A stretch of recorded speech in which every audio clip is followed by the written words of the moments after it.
presidente Donald Trump começa a aumentar do ponto de vista político. Qual é a avaliação, Mari, que estão fazendo aí nos Estados Unidos a partir dessa semana, que é uma semana, de novo, eu insisto nisso, é uma semana que tem uma mudança importante nessa guerra, em que o principal ponto, o principal foco passou a ser a produção de energia. Esses passaram a ser os principais alvos. Já estavam sendo atacados pelo Irã antes, etc., mas passou a ser o foco principal dessa guerra, com impacto em todo lado. Como os americanos estão vendo isso, tanto o governo como o eleitor, Mari? Isso, Américo, esse ataque contra o campo de gás natural mudou muito a situação e exatamente pelo impacto enorme desse ataque, pela mudança que ele causa em toda a situação, houve uma guerra de versões. Ninguém queria assumir a responsabilidade por esse ataque, muito menos Donald Trump. Então você tinha autoridades israelenses e americanas dizendo que o ataque foi feito em conjunto entre Israel e Estados Unidos, Trump dizendo que não sabia de nada. Foi um dia inteiro que a gente passou acompanhando essa guerra de versões, o quem diz o quê, e no final do dia, Netanyahu ecoou aquilo que Donald Trump tinha dito e assumiu a responsabilidade, disse que Israel tinha feito esse ataque e que Donald Trump tinha pedido para que isso não acontecesse mais. Então, Netanyahu reforçou aquilo que Trump disse o dia todo em uma espécie de autodefesa. Donald Trump que não quer estar relacionado a um ataque, a um episódio que piora ainda mais essa crise, que é global,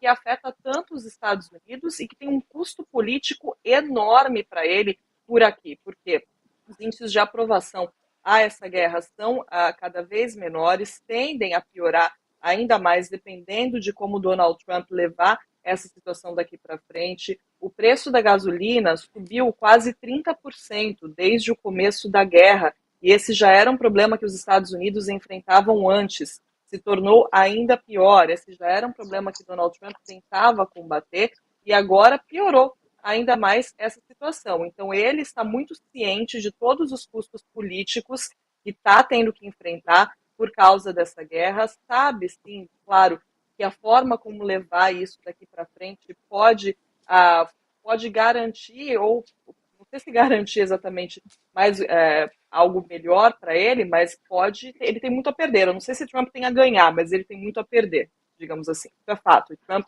sabe disso, e isso ficou claro na forma como ele conduziu essa narrativa ontem, na forma como Netanyahu assumiu essa responsabilidade, tentando ali frear esses ataques contra a produção de energia de fato. O próprio Trump, quando atacou a ilha de Karg, por exemplo, né, que é responsável por grande parte das exportações de petróleo do Irã, disse que atacou só alvos militares e não a energia.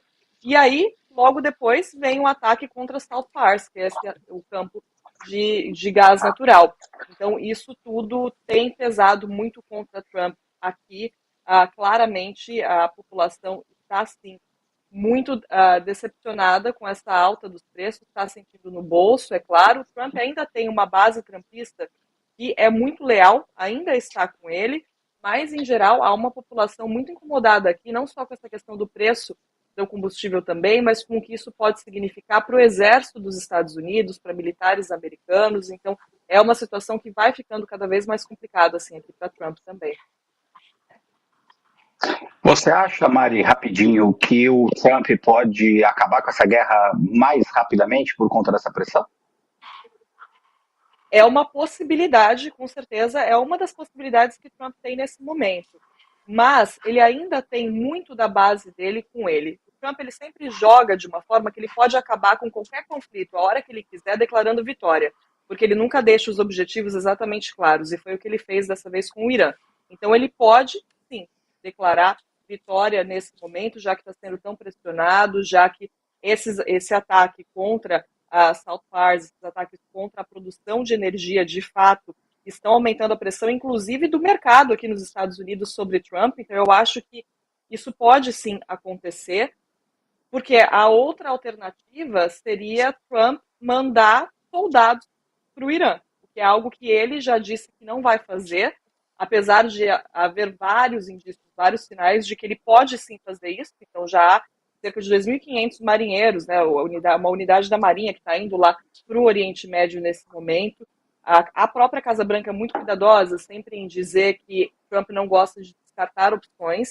Então, muita gente, uma pesquisa saiu ontem da Reuters, interessante isso, inclusive, mostrando que quase 2/3 do país acha que Trump vai mandar soldados, sim, para o Oriente Médio. Mas, olha, só 7% do país concorda com isso. Então, todo mundo acha, a opinião, a maioria aqui nos Estados Unidos, acha que Trump não vai acabar essa guerra agora, acha que ele vai dobrar a aposta. Mas pouquíssima gente quer que ele dobre a aposta. Então, são esses dois caminhos que Donald Trump pode seguir agora. Ele pode seguir qualquer um deles, porque deixa as opções abertas, mas eu acho que sim, ele pode acabar essa guerra por causa da pressão que vem sofrendo, desde que ele consiga ali, ele tenha tempo para traçar ali um discurso de vitória, como o que ele sempre faz, porque Trump não admite derrota. Então ele vai ter que pensar no discurso de vitória. Mas se ele tiver essa narrativa, aí ele pode muito bem sim declarar fim a essa guerra. Mas não é o que a maioria do país acha que ele vai fazer. Já existem alguns sinais